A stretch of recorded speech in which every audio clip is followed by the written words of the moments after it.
হনুমান চল্লিশে পড়া specially time হচ্ছে সন্ধ্যাবেলা। সন্ধ্যেবেলা নিরামিষ খাচ্ছেন খান, সেটা উনি বলবেন, ওনাকে জিজ্ঞেস করছি। সন্ধ্যের পর মানে সূর্যটা ডুবে যাওয়ার পর হনুমান চালিসাটা পড়ুন। একদম রাত 2টোর সময় আপনি বিছনায় বসে রাখুন না, মনটাকে শুদ্ধ রাখুন, ব্যাস বাকি কিছু দরকার নেই। দেখবেন হনুমানজি আপনার সামনে বসে রয়েছে, উনি প্রকটন খুব তাড়াতাড়ি। হ্যাঁ, তো উনাকে যে রিয়েলাইজেশনটা না, সেটা আপনার মধ্যে আসতে হবে। বিছনা অশুদ্ধ জায়গা এরকমটা নয়। আপনি বিছনায় কেন, আপনি যেখানে বসেই রাখুন না কেন, মালা জপটা বাদ দিয়ে স্মরণ আপনি প্রভুকে করতেই পারেন। রাধারানীকে আপনি ডাকতেই পারেন, কৃষ্ণকে আপনি ডাকতে পারেন, দেবাদিদেব মহাদেবকে আপনি ডাকতেই পারেন। আপনার মন থেকে আসছে ডাকটা, আপনি হয়তো কোনো কারণে সে সময় টয়লেটে আছেন, আপনার মনের ডাকটা চলে আসে, আপনি ডাকবেন না।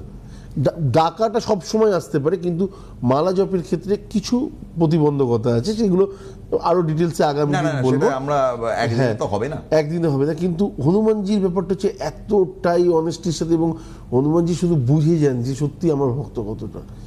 তো আপনি যদি ডাকেন না, উনি আপনার মানে কি বলবো, যে কোনো প্রবলেম নিয়ে শুনুন। এবং সাথে সাথে নিজেরা খুব ওরিড থাকেন, হনুমানজিকে ডাকুন, বলুন বাবা অ্যাটলিস্ট বলো, কিছু তো করো, মন থেকে বলুন, দেখুন অটোমেটিক্যালি আপনার প্রবলেম কমতে কমতে যাবে।